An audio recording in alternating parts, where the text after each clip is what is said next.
En longeant le Rhône.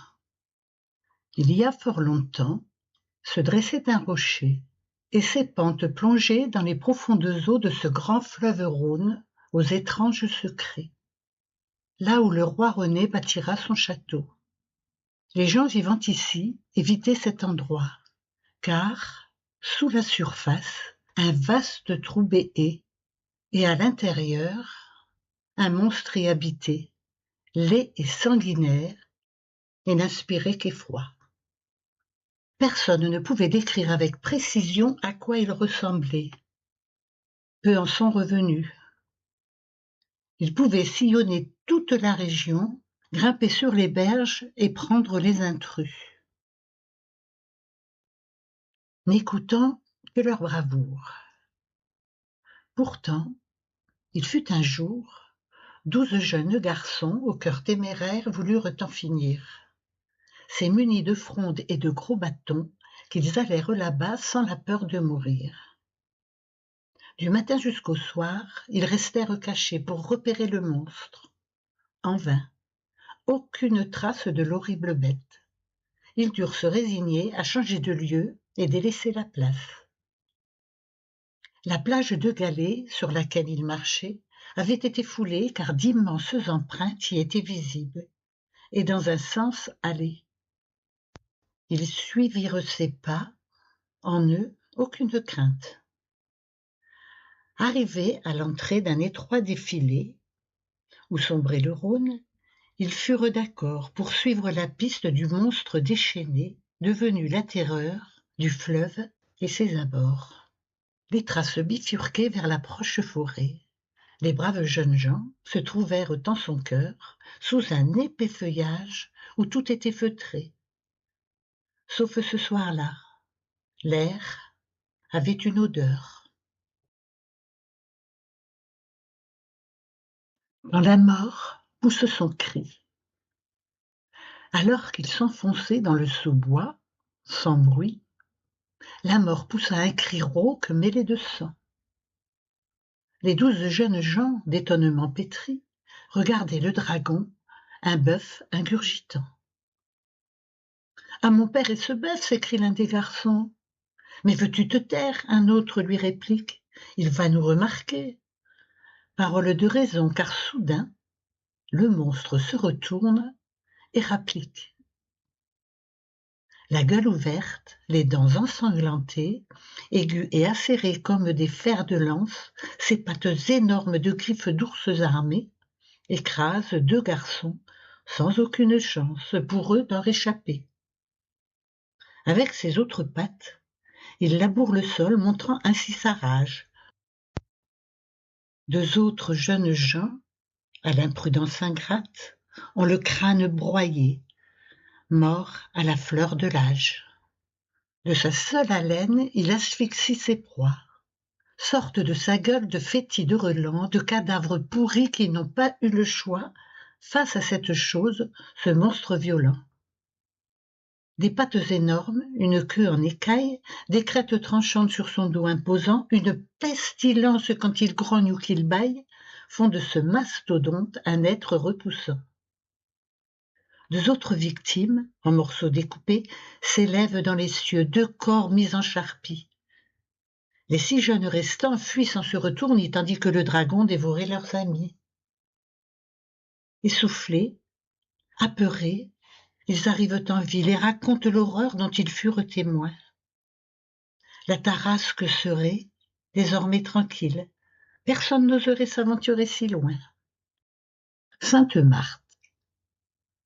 Une jeune femme tout de blanc vêtue se retrouve un jour face à une cabane. Une famille en pleurs, des pêcheurs bien connus, égouttaient sa douleur, la rage en filigrane, en veillant les restes de leur jeune garçon. Émue par ce chagrin, la jeune femme dit : « Braves gens, dites-moi de vos pleurs la raison. Nous pleurons notre fils, que la tarasque a pris. » « Qui est cette tarasque ? dit-elle étonnée. Un féroce dragon qui, sous les eaux du Rhône, se cache dans un trou et ne veut le quitter. Le fleuve et ses abords, il en fait son royaume. Je m'y rendrai demain, dit-elle calmement. De toi, elle ne fera qu'une seule bouchée. C'est ce que nous verrons, dit-elle en souriant. Contre un lit de paille, contre un peu à manger. Demain, je laverai tout votre linge sale, si vous le permettez, dans les ondes du fleuve. Les habits à la main, aux lueurs matinales, elle s'en va au rocher où la bête s'abreuve. Juste un peu d'attention et d'amour. Elle s'approche du bord puis se met à genoux. Elle trempe le linge dans l'eau silencieuse, le frotte et le tord en gestes sûrs et doux. Au mouvement des flots répondit l'odieuse. Bouillonnèrent les eaux, persifla le vent, tremblèrent les berges et l'air s'appuantit. Une tête hideuse surgit soudainement au-dessus des ondes, aspergeant son habit. « Qui es-tu, insolente » demande une voix forte. « Je m'appelle Marthe, et je viens de Judée. Dis, as-tu peur de moi ou de ma voix qui porte ?»« Pourquoi aurais-je peur ? Sais-tu, toi, qui tu es ? » ?»« Je suis la Tarasque. Les gens m'appellent ainsi. Je suis si vilaine qu'on ne veut pas me voir. Mon souffle putride tout le monde asphyxie. Personne n'a cure de tout mon désespoir. Mes yeux te regardent, aveugles ne sont point. Mon nez respire bien sans être incommodé, répond la jeune femme en lavant avec soin le linge des pêcheurs qui l'avaient hébergée. Cachés dans le sous-bois, les pêcheurs regrettèrent de lui avoir montré le chemin du rocher. La Tarasque approcha de la lavandière avec l'air menaçant, le teint debout souillé. Marthe resta calme. La Tarasque était là, tout près d'elle, ruisselante et visqueuse. D'un regard limpide, la bête, elle regarda et dit « Attention, sois précautionneuse, ne t'ébroue pas ainsi, mon linge sera sale. » La bête se figea, étonnée par ces mots. Durant un court instant, Marthe eut peur, devint pâle, puis, la voix plus douce, comme l'eau d'un ruisseau, elle ajouta ceci. « Je connais ta douleur, pauvre créature, tu te sens délaissée. Viens t'asseoir près de moi, conte-moi tes malheurs. J'ai vécu moi aussi des jours désespérés.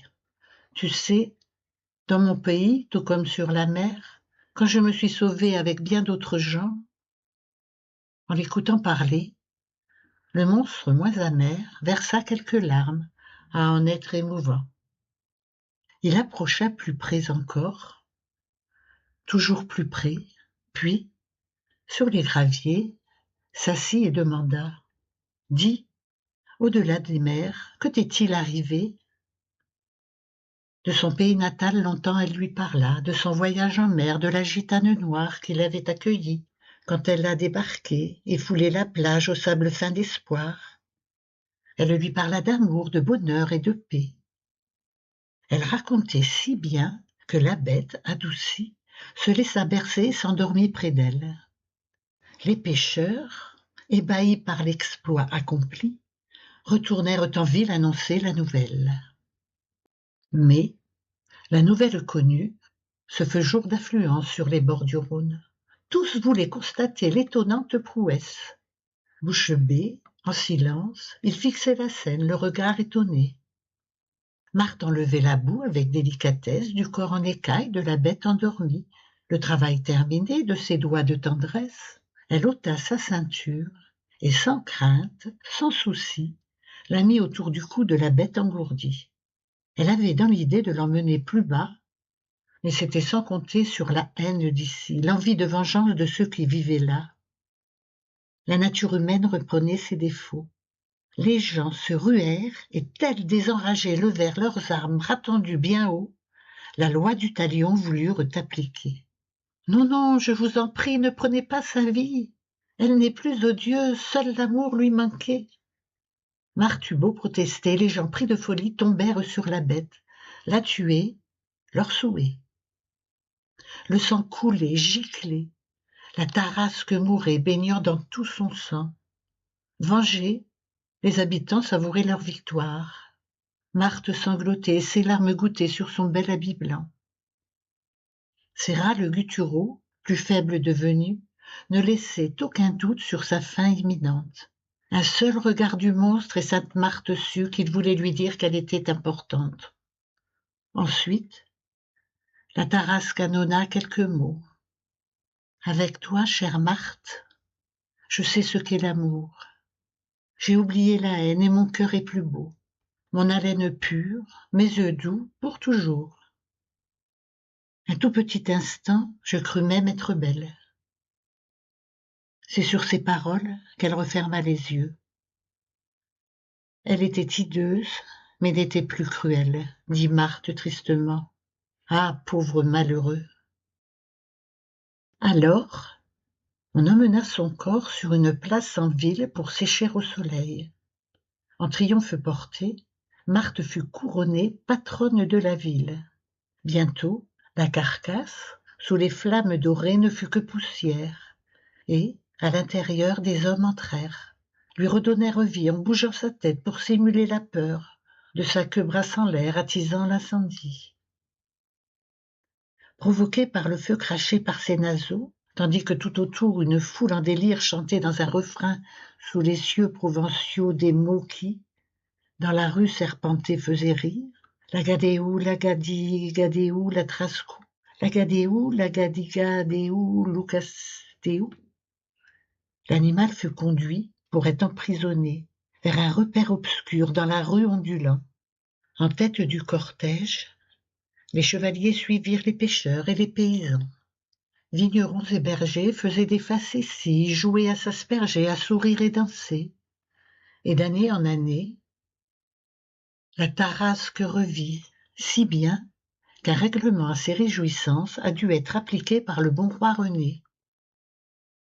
Du haut de son château, construit là où jadis habitait le monstre, le roi put fredonner avec tous ses sujets au délire expansif la gadéou, la gadi-gadéou, la tarascou, la gadéou, la gadi-gadéou, loukastéou.